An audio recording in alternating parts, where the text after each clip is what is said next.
Hi, my name is Jim Zaida, Loss Prevention, North Waterloo Farmers Mutual Insurance. Today we'll talk about wood heat and what we look for during an inspection.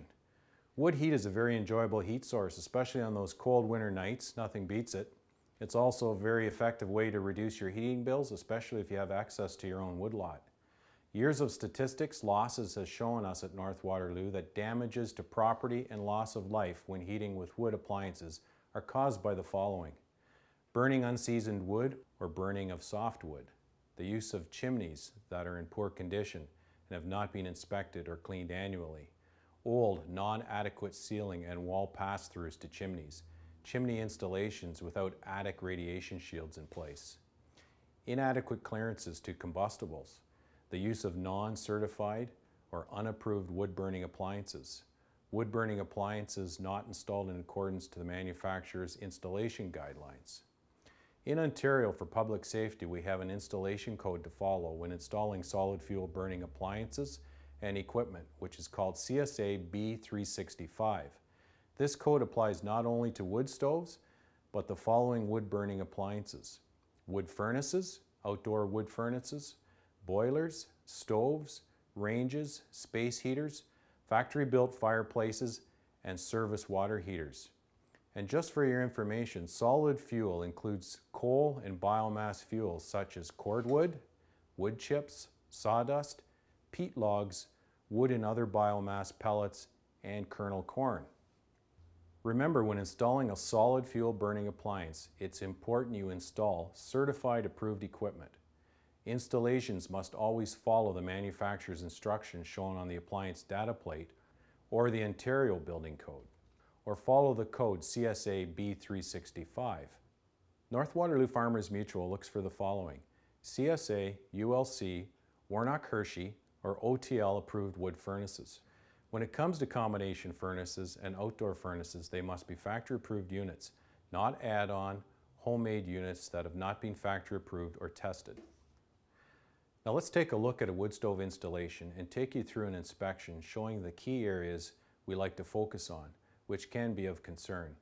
We will show you some approved and recommended equipment that can make solid fuel heating safe and enjoyable.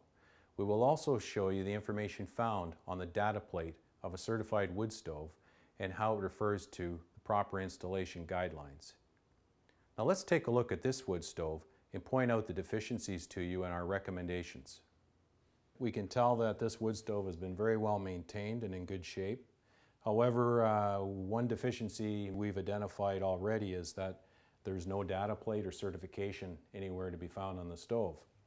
So the wood stove must be deemed as uncertified. So an uncertified stove, of course, has to have much greater clearances to combustibles than a certified stove. In this case, combustibles from side to side, there must be 48 inches of clearance. This would not be approved over here. There's less than 48 inches of clearance to the furniture. And on this side, we would require, again, another 48 inches of clearance. Also on the back side of the stove would require 48 inches of clearance as well. Looking at the floor, the amber protection, there's 8 inches of clearance on all sides as well as the back. The only problem with this amber floor protection is that the grout is damaged, which could allow sparks to fall in between the cracks. There's also unfinished mortar joints along the front where the ceramic tile meets the floor. This should be repaired with a high temperature silicone grout. The other deficiency on this stove that we identify is that it's sitting on combustible blocks. The stove cannot sit on any combustible materials. I would also like to point out that an uncertified wood stove requires minimum of 7 inches of floor clearance. In this particular case, this uncertified stove has 8 inches of clearance, so there's no issue there. Moving to the back wall of this particular uncertified wood stove installation, we have a ceramic heat shield. The heat shield behind the stove must extend out from the side of the stove 18 inches. So in this particular case, we can show you that there is another deficiency in the heat shield size for this particular stove. Another key point is that the minimum height for a heat shield above the top of the stove is 20 inches. And in this case, we've well exceeded the 20 inches. So we have no problem with the height of this heat shield. The problem we have with this shield is the width of 18 inches on both sides of the stove.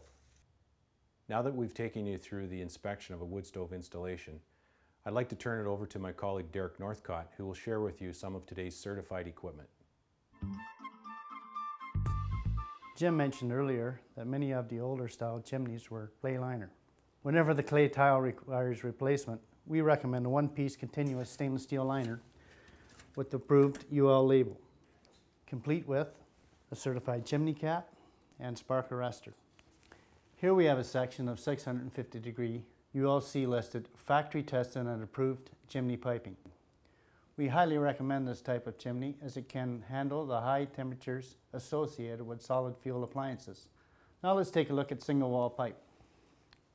Single wall pipe without any shielding requires 18 inches to combustibles, or 9 inches where heat shielding is provided. Double wall pipe only requires 6-inch clearance to combustibles. This is an insulated wall pass-through. These are typically installed when the chimney is in the building stage. However, there are retrofit kits available. This is a T-section with a bottom clean-out cap. For all maintenance and cleaning, we recommend that you contact your wet certified technician or chimney sweep.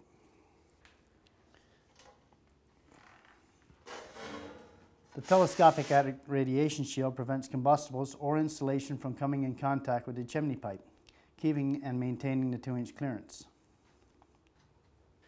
This is just a small sample of the many certified products and equipment available today to make your wood burning system safe. If you are considering installing a wood burning appliance, it is strongly advised that you contact your local wet certified installer. Today, any new solid fuel or wood burning appliance should be professionally installed and inspected. If you currently have or you buy a new home, make sure the appliance is inspected and cleaned by a technician certified under the Wood Energy Technical Training WET program. You can find a listing of a WET inspector that covers your area at www.wettinc.ca. Important safety tips to consider when operating a solid fuel wood burning appliance: install a carbon monoxide detector and smoke alarm. Control your creosote. Burn only clean, well-seasoned split wood that has been cut and split in the spring and dried properly. Do not burn garbage or finished wood products or old furniture. Only use newspapers and small kindling to start your fire. Never use gasoline or chemicals. Also, remove ashes from your appliance regularly. Always store them in a metal container in a safe area away from the house and buildings. Keep household items a safe distance away from your solid fuel appliance, minimum 48 inches. Always protect floors from sparks. Have your chimney cleaned and inspected annually by a professional. Old clay chimneys should be repaired by installing a new approved one-piece stainless steel liner when possible. If you're currently using an old stove or even an uncertified stove, consider replacing your stove with a new certified low emissions stove, which can cut your emissions by up to 90% using up to 1/3 less wood. Thank you for joining us today, and we hope we've answered all your questions. We'd like to also thank Paul Wilson, a fireplace and patio shop in Owen Sound, Ontario, for supplying a variety of the certified equipment. By working together, we can all make a difference. Remember, your peace of mind is our bottom line.